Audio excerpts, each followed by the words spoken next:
আসসালামু আলাইকুম প্রিয় দর্শক, অন্য মঞ্চের আলাপচারিতায় আপনাদের সকলকে স্বাগত জানাচ্ছি। নমস্কার। খবরের অন্তরালের খবর নিয়ে মনোজ দাস বলছি। বাংলাদেশের জাতীয় নিরাপত্তা উপদেষ্টা খলিলুর রহমান দিল্লি এসেছেন এবং তার এই দিল্লি সফরে তিনি কি করছেন, কি কথা হলো ভারতের জাতীয় নিরাপত্তা উপদেষ্টার সঙ্গে, এই সব বিষয় নিয়ে শুধু ভারত নয়, বাংলাদেশেরও বিভিন্ন সংবাদপত্র, ইউটিউব, তাদের মধ্যে জল্পনার শেষ নেই। আমার এখনকার এই প্রতিবেদনটি এই বিষয়টিকে নিয়ে। আপনারা জানেন, বাংলাদেশের জাতীয় নিরাপত্তা উপদেষ্টা খলিলুর রহমান দিল্লি এসেছেন তার ভারতের কাউন্টারপার্ট অজিত ডোভালের সঙ্গে কথা বলতে। একটা তো উপলক্ষ থাকে।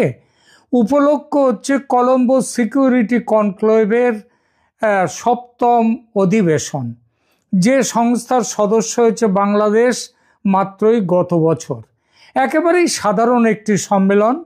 এর চেয়ে ঢের গুরুত্বপূর্ণ একাধিক সম্মেলনে যেটা ভারতে হয়েছে, বাংলাদেশ সেখানে যোগ দেয়নি। এই বিষয়টি নিয়ে গতকাল একটি প্রতিবেদন করেছি, তাই আজ আর সে বিষয়ে কিছু বলবো না। আজ বলবো খলিলুর রহমান এসে কি করলেন, কি তাকে বললেন ভারতের এনএসএ অজিত ডোভাল। শুরুতেই বলি, খলিলুর রহমান ভারতের সম্পর্ক উন্নয়নের চেষ্টায় এসেছেন বলে কিছু সাংবাদিক যেসব কথা বলছেন সেটা বিশ্বাস করার কোনো কারণ নেই। তিনি কলম্বো কনক্লেভে যোগ দিতে এসেছেন ও যারা বলছেন, সেটাও আসল কারণ নয়। এটা একদম আইওয়াশ। তাহলে খলিলুর রহমান এলেন কেন দিল্লিতে? কেন অজিত ডোভালের সঙ্গে বৈঠক করলেন? আবার দেখুন, এই বৈঠকের জন্য খলিলুর সাহেব এতই উতলা ছিলেন যে একদিন আগেই উড়ে এলেন ভারতে। এইসব ঘটনা একটা ইঙ্গিতই দেয়, সেটা হলো বৈঠকটি নিয়ে খুবই উত্তেজিত বা সিরিয়াস ছিলেন খলিলুর রহমান। এবং খলিলুর রহমান সিরিয়াস হওয়া মানে মোহাম্মদ ইউনূসের সিরিয়াস হওয়া, আর ইউনূস সিরিয়াস হওয়া মানে বাংলাদেশের বর্তমান শাসকদের এবং যে দলগুলো এই সরকারের সঙ্গে আছে তারা সবাই সিরিয়াস। ওই জামাত, বিএনপি, এনসিপি, এরা সব সিরিয়াস। মনে রাখা ভালো, খলিলুরের সফরে জামাতের আপত্তি থাকলে এই সফরে তিনি আসতেন না। পরের প্রশ্ন তাই স্বাভাবিকভাবে আসে, কি সেই দরকার যার জন্যে খলিলুর রহমান একেবারে ছুটতে এলেন? বলা হচ্ছে অজিত ডোভালের আমন্ত্রণ পেয়ে এসেছেন তিনি। আমন্ত্রণ কিন্তু গেছে ওই কলম্বো কনক্লেভের আয়োজক দেশ হিসেবে, কোনো ব্যক্তিগত ভালোবাসাবাসী থেকে নয়।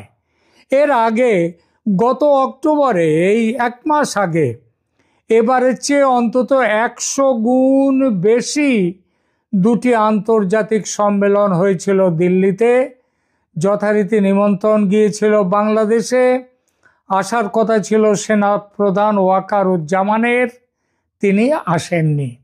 এর অর্থ খলিলুর কথা বলতে চেয়েছেন ভারতের সঙ্গে, মানে মোহাম্মদ ইউনূস সাহেব কথা বলতে চেয়েছেন ভারতের সঙ্গে।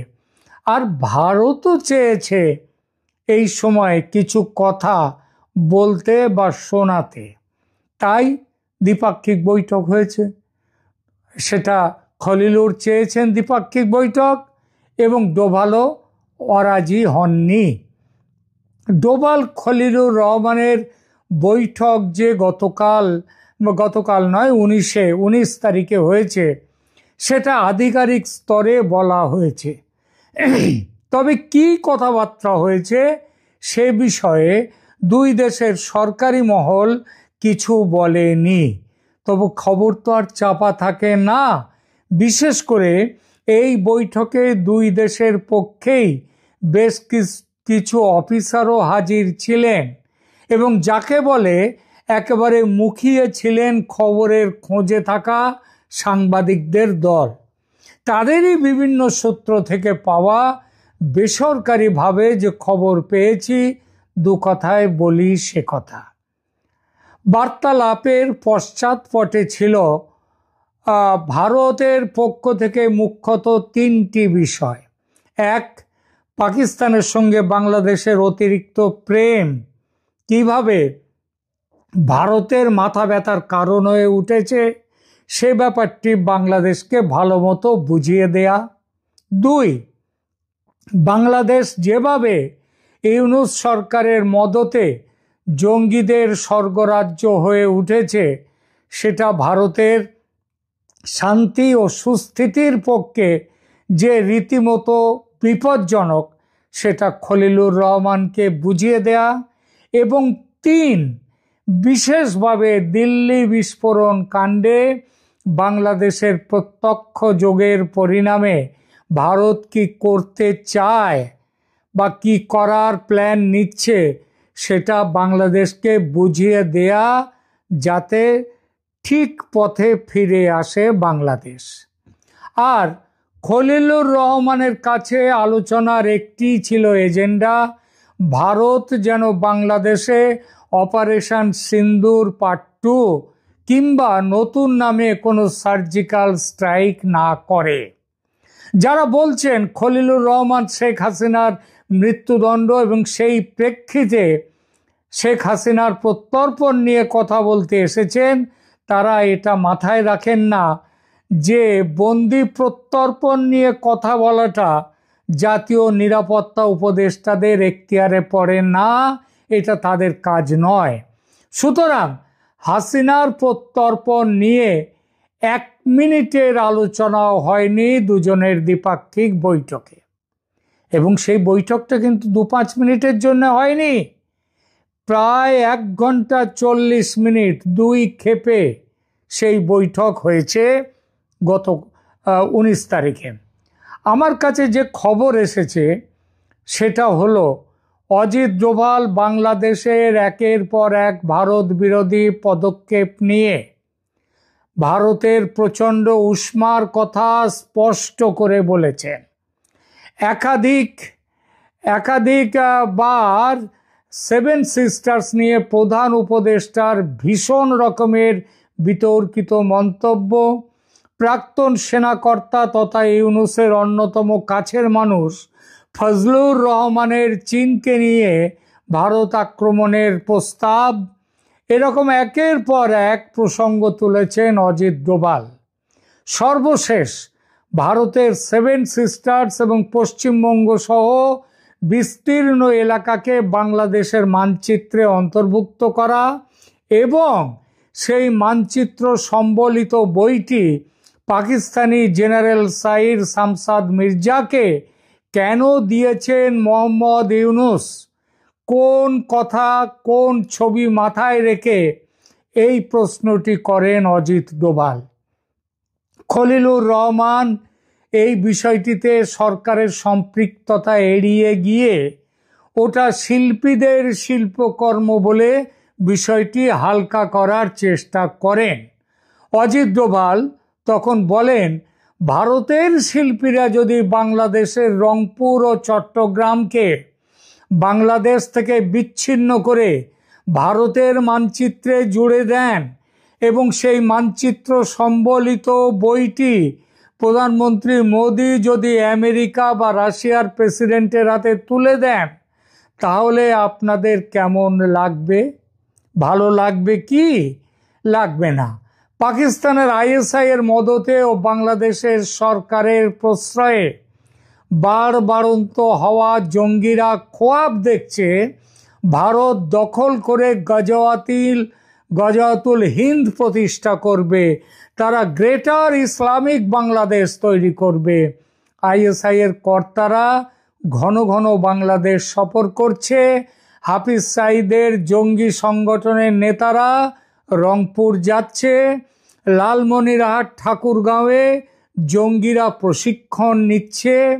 আর ভারত সব কিছু গভীরভাবে দেখছে। তবে দেখার পালা শেষ করে এবার যে কাজে নামার প্ল্যানে পালায় ভারত এসছে, সেটাও ভারতের পক্ষ থেকে অজিত ডোভাল বলে দিয়েছেন। প্রতিরক্ষা মন্ত্রী রাজনাথ সিং একেবারে স্পষ্ট ভাষায় কয়েকদিন আগে বলেছেন ভারত যুদ্ধ চায় না বাংলাদেশের সঙ্গে, কিন্তু বাংলাদেশের মাটি থেকে ভারত বিরোধী কাজকর্ম হলে, ভারতকে অস্থির করার চেষ্টা হলে অনিচ্ছার সঙ্গে সামরিক অভিযানে নামতে বাধ্য হবে ভারত। আর তার দায় পুরোটাই পড়বে যে বাংলাদেশের ওপরে। সেটা গতকাল 19 তারিখের বৈঠকে আর একবার স্পষ্ট করে দিয়েছেন অজিত ডোভাল। এই প্রসঙ্গে উঠেছে দিল্লি বিস্ফোরণ কাণ্ডে বাংলাদেশের জড়িত থাকার প্রসঙ্গ। দুজন বাংলাদেশি জড়িত নয়, শুধু বাংলাদেশের জড়িত থাকার প্রসঙ্গ। ভারতীয় গোয়েন্দারা জেনেছেন শুধু দুজন বাংলাদেশি যে বোমা বিস্ফোরণ কাণ্ডে ফ্রন্টম্যান ছিল তাই নয়, এই ষড়যন্ত্রে বাংলাদেশের সন্ত্রাসবাদীদের সঙ্গে দুজন সরকারি উচ্চপদস্থ কর্মকর্তাও ছিলেন। তাদের পুরো নাম ধাম খলিলুর রহমানকে দিয়েছেন অজিত ডোভাল।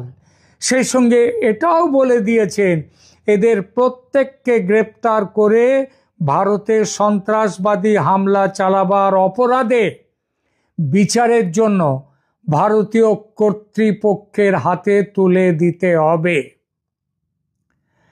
এই সঙ্গে অজিত ডোভাল আরও বলেছেন বাংলাদেশে যে জঙ্গি ঘাঁটিগুলো আছে সরকার যেন সেগুলো ভেঙে দেয়। এই ব্যাপারে প্রায় 50টি জঙ্গি ঘাঁটির তালিকা ও তাদের অবস্থান খলিলুর রহমান সাহেবের হাতে তুলে দেয়া হয়েছে। পাকিস্তানের সঙ্গে সম্পর্ক স্বাভাবিক করা বাংলাদেশের অধিকার, সার্বভৌম অধিকার, কিন্তু সম্পর্ক স্বাভাবিক করার আড়ালে ভারতকে অস্থির করার চেষ্টা হলে ভারত যে সেটা চুপ করে দেখবে না, সেটাও জানিয়ে দিয়েছেন অজিত ডোভাল। পুরো ব্যাপারে একটা টাইম শিডিউল ঠিক করে দিয়েছেন অজিত ডোভাল। শুনতে পাচ্ছি আগামী 15 দিনের মধ্যে, কেউ কেউ বলছেন নাকি 20 দিনের মধ্যে, যাই হোক 15 বা 20 যাই হোক, বাংলাদেশ থেকে সদর্থক জবাব না পেলে সামরিক অভিযানে নামতে বাধ্য হবে ভারত। সেই অভিযান সার্জিক্যাল স্ট্রাইকের চেয়ে কিছুটা বেশি হবে বলে মনে করছেন বিশেষজ্ঞরা। কেমন হবে সেই অভিযান? প্রথমত জঙ্গি ঘাঁটি গুড়িয়ে দিতে সার্জিক্যাল স্ট্রাইক, এবং once for all Siliguri corridor বা চিকেন স্নেক এই সুযোগে চিরদিনের মতো চওড়া করে নেয়া। মানে সেটা করতে গেলে পুরো রংপুর ডিভিশনকে ভারতে যুক্ত করে নেয়া। শুধু রংপুর নয়, আবার ওদিকে ভারতের বলছে 7 সিস্টার্স, আমাদের ইউনুস সাহেব বলেছেন 7 সিস্টার্স হচ্ছে ল্যান্ডলকড, আর তিনিই হচ্ছেন মানে বাংলাদেশ হচ্ছেন সমুদ্র গার্ডিয়ান অব দ্য ওশান। সুতরাং ত্রিপুরা থেকে সিধা সমুদ্রে যাওয়ার দূরত্ব মাত্র 28 কিলোমিটারের মতো। এই জায়গাটা ওই নদীর ব্রিজটা, ফেনীর ব্রিজটা নিয়ে নিতে পারলে, এটা নিয়ে নিলে 7 সিস্টার্স সমুদ্রের সঙ্গে যুক্ত হবে, আর চট্টগ্রাম চলে যাবে বাংলাদেশ থেকে। আর বাংলাদেশ 3 দিক নয়, তখন 4 দিক দিয়ে ঘেরাবন্দি হবে ভারতের কাছে। এই খবর শেখ হাসিনার কানে যে পৌঁছয়নি তা নয়, তিনি আপ্রাণ চেষ্টা চালাচ্ছেন বাংলাদেশকে অক্ষত অবিভক্ত রাখতে, কারণ তিনিও তো এটা মানতে পারেন না। কিন্তু তার তো আবার ফাঁসির আদেশ হয়ে গেছে। ভারতকে ঠেকাবার ক্ষমতাই যে তার হাতে নেই।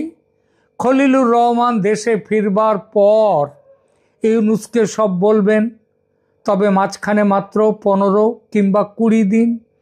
তার মধ্যে বাংলা সরকারকে ঠিক করতে হবে তারা দেশকে অখণ্ড রাখতে চায় নাকি বেশ কয়েকটা ভাগে ভাগ করতে চায়।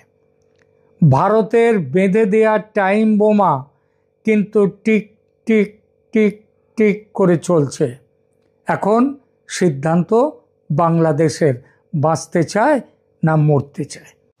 ভারত থেকে বাংলাদেশের সাবেক প্রধানমন্ত্রী শেখ হাসিনাকে ফেরানো নিয়ে আলোচনা বেশ জমে উঠে আসছে নিত্য নতুন প্রস্তাব। এ নিয়ে গণমাধ্যমে বড় বড় শিরোনামে রিপোর্ট প্রকাশিত হচ্ছে।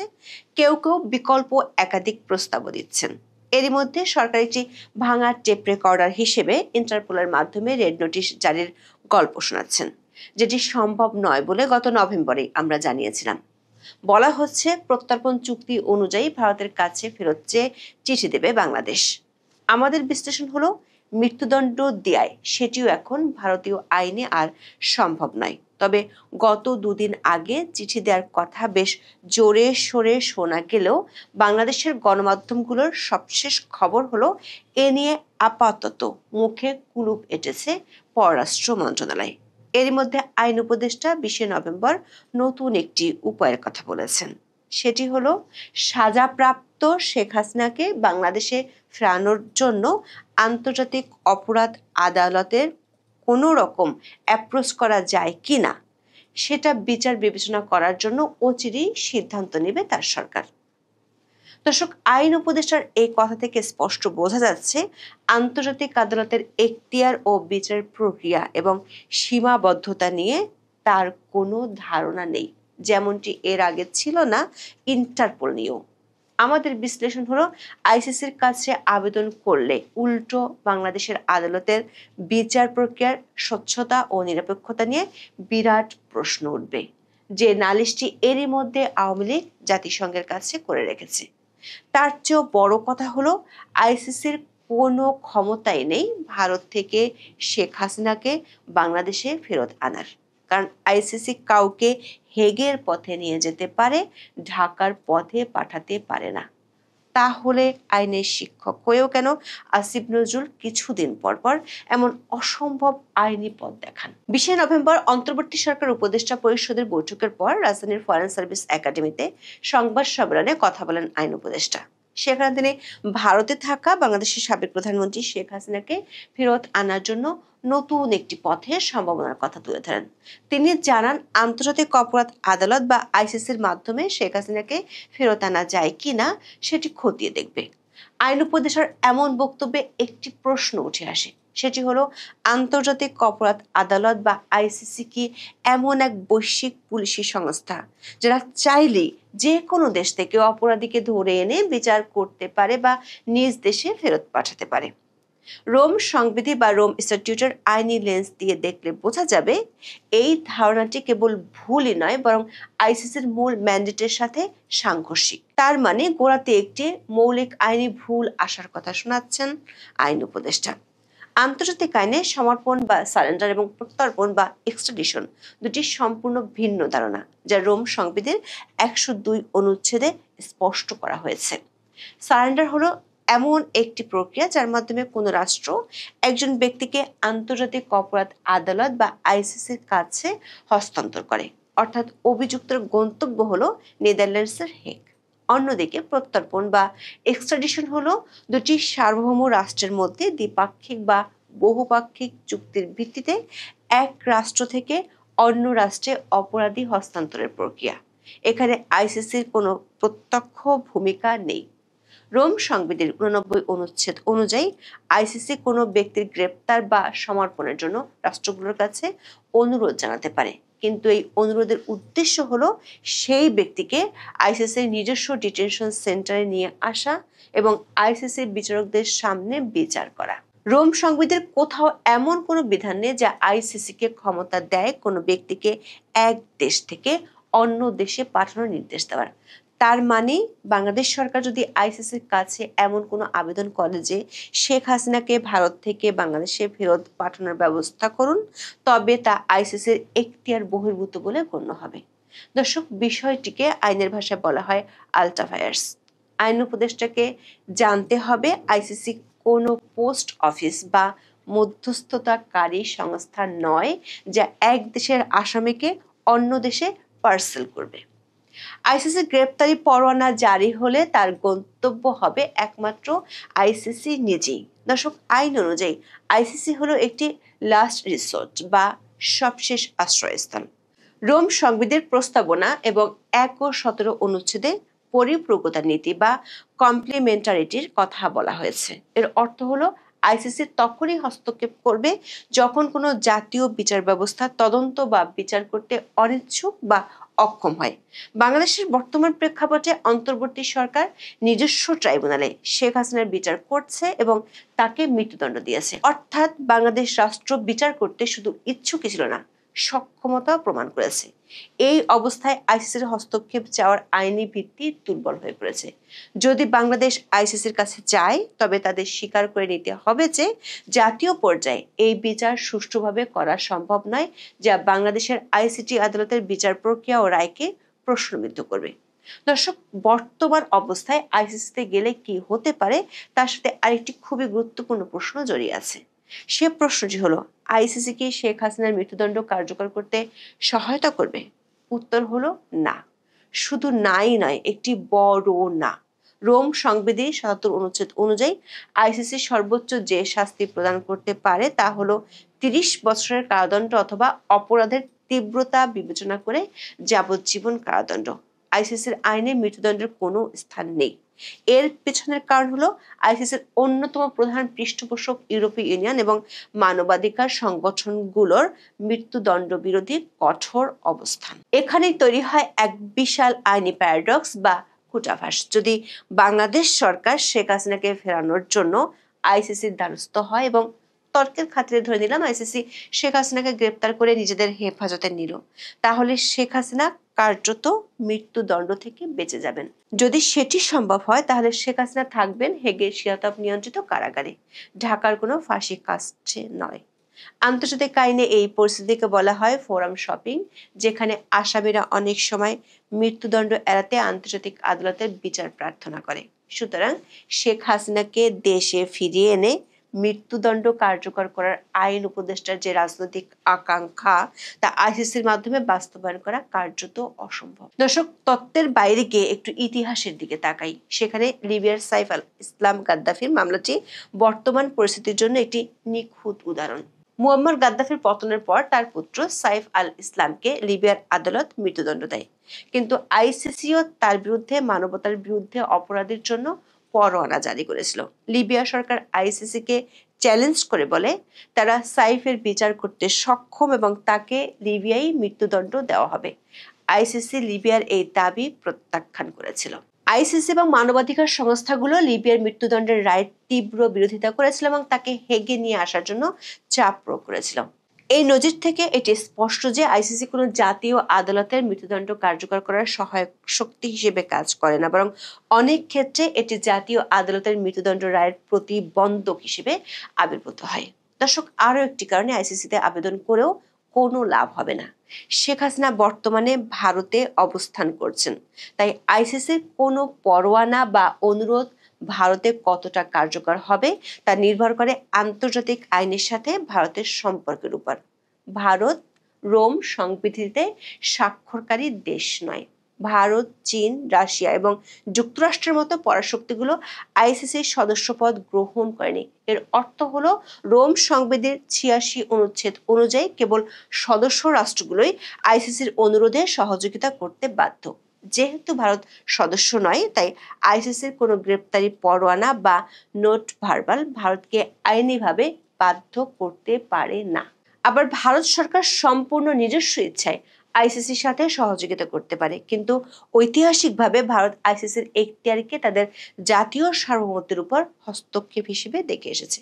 বিশেষ করে কাশ্মীর বা উত্তর পূর্ব ভারতের সংঘাতময় পরিস্থিতির কারণে ভারত কখনোই এমন কোনো নজির স্থাপন করতে চায় না যা ভবিষ্যতে তাদের নিজস্ব সেনা বা রাজনীতিবিদদের বিরুদ্ধে ব্যবহৃত হতে পারে। আরও একটি কারণ আছে, আইসিসির এখতিয়ার ভারত বা অন্য কোনো অসদস্য রাষ্ট্রের উপর তখনই বর্তাতে পারে যদি জাতিসংঘের নিরাপত্তা পরিষদ কোনো প্রস্তাব পাশের মাধ্যমে মামলাটি আইসিসিতে রেফার করে, যেমনটি সুদানের ওমর আল বশির বা লিবিয়ার ক্ষেত্রে হয়েছিল। কিন্তু বর্তমান ভূ রাজনীতিতে শেখ হাসিনার বিরুদ্ধে এমন কোনো প্রস্তাব নিরাপত্তা পরিষদে পাশ হওয়ার সম্ভাবনা নেই বললেই চলে। ভারতের দীর্ঘদিনের মিত্র রাশিয়া কিংবা আমেরিকা নিরাপত্তা পরিষদের স্থায়ী সদস্য এবং ভেটো ক্ষমতার অধিকারী। ভারত তার কৌশলগত স্বার্থে এবং দুই মিত্রকে ব্যবহার করে সহজে এমন যে কোনো প্রস্তাব আটকে দিতে পারে। তাই আইসিসির মাধ্যমে ভারতকে চাপ দেওয়ার রাস্তাটি কার্যত বন্ধ। দর্শক, আমাদের বিশ্লেষণ হলো আইসিসিতে আবেদনের পথ আওয়ামী লীগই সরকারের জন্য বন্ধ করে দিয়েছে। প্রাপ্ত তথ্য অনুযায়ী আওয়ামী লীগ নেতা আনোয়ার জামান চৌধুরী এবং দলের পক্ষ থেকে লন্ডনের বিখ্যাত law firm Doughty Street Chambers এর আইনজীবীরা আইসিসির প্রসিকিউটরের কাছে রোম সংবিধির 15 অনুচ্ছেদ অনুযায়ী একটি কমিউনিকেশন বা অভিযোগ জমা দিয়ে রেখেছে। এই অভিযোগে মোহাম্মদ ইউনূস সহ 61 জনের বিরুদ্ধে মানবতার বিরুদ্ধে অপরাধের অভিযোগ আনা হয়েছে। তাদের দাবি 5 থেকে 8 আগস্টের মধ্যে আওয়ামী লীগের নেতাকর্মী, পুলিশ সদস্য এবং সংখ্যালঘুদের উপর যে হামলা হয়েছে তা ছিল একটি পরিকল্পিত গণহত্যা। আবার শেখ হাসিনার যে বাংলাদেশের আদালতে ন্যায় ও নিরপেক্ষ বিচার পাওয়ার সম্ভাবনা নেই, সেই আশঙ্কার কথা জাতিসংঘের কাছে এরই মধ্যে জানিয়ে রেখেছে আওয়ামী লীগ। এমনটি দলটির পক্ষ থেকে জুলাই হত্যাকাণ্ডের বিচার যাতে আইসিসিতে হয় সে আবেদনও করা হয়েছিল। দর্শক, এই মামলাগুলোর বিচার আইসিসিতে রেফার করার জন্য অন্তর্বর্তী সরকারকে পরামর্শ দিয়েছিলেন সরকারের মিত্র হিসেবে পরিচিত ব্রিটিশ আইনজীবী টবি ক্যাডম্যান, কিন্তু সেটি তখন সরকার শুনেনি। ফলে আইন উপদেষ্টা এখন লালনের সেই গান সময় গেলে সাধন হয় না গাওয়া ছাড়া অন্য কোনো উপায় নেই। দর্শক, শেখ হাসিনাকে ফেরত পাঠাতে সবচেয়ে বেশি আলোচিত যে উপায় সেটি হলো প্রত্যর্পণ চুক্তির মাধ্যমে শেখ হাসিনাকে ফেরত দিতে ভারতের কাছে চিঠি দেওয়া। 2013 সালের দ্বিপাক্ষিক এই চুক্তিটি হলো শেখ হাসিনাকে ফেরত আনার একমাত্র বৈধ আইনি হাতিয়ার। তবে এই চুক্তির প্রতিটি লাইনে লুকিয়ে আছে আইনের ফাঁকফোকর, যা ভারতের জন্য শেখ হাসিনাকে ফেরত না দেওয়ার শক্তিশালী যুক্তি তৈরি করতে পারে। প্রত্যর্পণ চুক্তির 6 অনুচ্ছেদে বলা হয়েছে, যদি অপরাধটি রাজনৈতিক চরিত্রের হয় তবে প্রত্যর্পণ অস্বীকার করা যেতে পারে। এমনকি ভারতের প্রত্যর্পণ আইনের 31 ধারাতেও রাজনৈতিক অপরাধের জন্য প্রত্যর্পণ নিষিদ্ধ করা হয়েছে। আবার বাংলাদেশ ভারত চুক্তির 8 নম্বর অনুচ্ছেদে একটি অত্যন্ত শক্তিশালী ভেটো ক্ষমতা দেওয়া হয়েছে। এতে বলা হয়েছে, যদি অনুরোধকারী রাষ্ট্র অভিযোগটি সরল বিশ্বাসে বা ন্যায় বিচারের স্বার্থে না করে থাকে, অথবা যদি প্রত্যর্পণটি অন্যায্য বা নিপীড়নমূলকভাবে মনে হয়, তবে প্রত্যর্পণ প্রত্যাখ্যান করা যেতে পারে। দর্শক, আরও একটি আইনি বাধার কারণে ভারত শেখ হাসিনাকে ফেরত দিবে না। সবচেয়ে বড় এই আইনি বাধাটি লুকিয়ে আছে মৃত্যুদণ্ডের প্রশ্নে। 1962 সালের ভারতীয় প্রত্যর্পণ আইনের 34-এর সি ধারাটি এখানে কাজ করবে। ভারতীয় আইনের এই ধারায় বলা হয়েছে, যদি কোনো পলাতক আসামি এমন কোনো অপরাধ করে যা ভারতে মৃত্যুদণ্ডযোগ্য, কিন্তু সেই আসামিকে এমন কোনো দেশে প্রত্যর্পণ করা হচ্ছে যেখানে মৃত্যুদণ্ড কার্যকর হওয়ার সম্ভাবনা আছে, এবং ভারতের আইনে যদি সেই ক্ষেত্রে মৃত্যুদণ্ড বাধ্যতামূলক না হয়, তবে প্রত্যর্পণ তখনই করা যাবে যদি সেই দেশ এই নিশ্চয়তা দেয় যে আসামিকে মৃত্যুদণ্ড দেয়া হবে না বা মৃত্যুদণ্ড দেওয়া হলেও তা কার্যকর করা হবে না। কানাডা ও ভারতের মধ্যে জাসির সিধু হত্যা মামলায় এই বিষয়টি অত্যন্ত স্পষ্টভাবে উঠে এসেছিল। কিন্তু বাংলাদেশের বর্তমান রাজনৈতিক বাস্তবতার বিপরীতে গিয়ে অন্তর্বর্তীকালীন সরকার কি এমন একটি বিশাল রাজনৈতিক ঝুঁকি নিয়ে মুচলেকা দিতে পারবে? তৃতীয় যে উপায়টি অন্তর্বর্তী সরকার বা প্রশাসনের পক্ষ থেকে ব্যাপকভাবে প্রচার করা হয় সেটি হলো, বাংলাদেশ পুলিশ শেখ হাসিনা সহ পলাতক আসামিদের বিরুদ্ধে ইন্টারপোল রেড নোটিশ জারির প্রক্রিয়া শুরু করেছে। দর্শক, শেখ হাসিনার বিরুদ্ধে ইন্টারপোল কেন রেড নোটিশ জারি করবে না, বিষয়টি এর আগে 2টি ভিডিওতে আমরা পরিষ্কার করেছিলাম। তারপরও আইন উপদেষ্টা, স্বরাষ্ট্র উপদেষ্টা, আইজিপি সহ সরকারের ঊর্ধ্বতনরা একই ভাঙা টেপ রেকর্ডার বারবার বাজিয়ে যান। দৈনিক যুগান্তর এক খবরে বলা হয়েছে, শেখ হাসিনাকে গ্রেপ্তারের জন্য রেড অ্যালার্ট নোটিশ চেয়ে ইন্টারপোলকে প্রথম চিঠি দেওয়া হয় গত বছরের নভেম্বরে। প্রায় 5 মাস আগে দেওয়া হয় আরেকটি চিঠি। ইন্টারপোলের কাছ থেকে এসব চিঠির কোনো সাড়া আসেনি বলে জানিয়েছেন আইজিপি। দর্শক, আমাদের বিশ্লেষণ আগের মতোই, সাড়া কখনোই আসবে না। কারণ হলো ইন্টারপোলের সংবিধান। ইন্টারপোলের সংবিধানের 3 অনুচ্ছেদ অনুযায়ী রাজনৈতিক, সামরিক, ধর্মীয় বা জাতিগত চরিত্রের কোনো বিষয় হস্তক্ষেপ করা ইন্টারপোলের জন্য নিষিদ্ধ। শেখ হাসিনা যে রাজনৈতিক ব্যক্তিত্ব সেটি দুনিয়ার সবাই জানে। বিগত আওয়ামী লীগ আমলে তারেক রহমানের বিরুদ্ধে রেড নোটিশ জারি করলেও পরে এই কারণে প্রত্যাহার করে নিয়েছিল। এমনকি জাকির নায়েক বা অনেক শিখ বিচ্ছিন্নতাবাদীর ক্ষেত্রে ভারত ইন্টারপোলের সহযোগিতা পেতে ব্যর্থ হয়েছে ঠিক এই কারণেই। দর্শক, আমাদের বিশ্লেষণ হলো শেখ হাসিনাকে দেশে ফিরিয়ে আনার আবেগ এবং রাজনৈতিক আকাঙ্ক্ষা যতই তীব্র হোক না কেন, আন্তর্জাতিক আইনের শীতল বাস্তবতা ভিন্ন কথা বলে। বরং আইন না জানার কারণে অধ্যাপক আসিফ নজরুল যদি আইসিসির দ্বারস্থ হন, তাহলে তার ফল অনেকটা বুমেরাং হয়ে যেতে পারে, যা শেখ হাসিনাকে শাস্তির বদলে সুরক্ষা দিতে পারে। আসল লড়াইটি হেগে নয়, বরং ঢাকা ও নয়াদিল্লির কূটনৈতিক টেবিলে। ভারত বাংলাদেশ প্রত্যর্পণ চুক্তির জটিল ধারা এবং মৃত্যুদণ্ডের আইনি বাধাগুলো এখন শেখ হাসিনার প্রধান রক্ষা কবচ। যতক্ষণ না এই আইনি ও রাজনৈতিক জট খুলছে, ততক্ষণ শেখ হাসিনার দেশে ফেরার সম্ভাবনা কেবল খবরের কাগজের শিরোনাম আর টকশোর আলোচনার মধ্যেই সীমাবদ্ধ থাকার সম্ভাবনা প্রবল। এখন এ পর্যন্ত। সবাই ভালো থাকুন।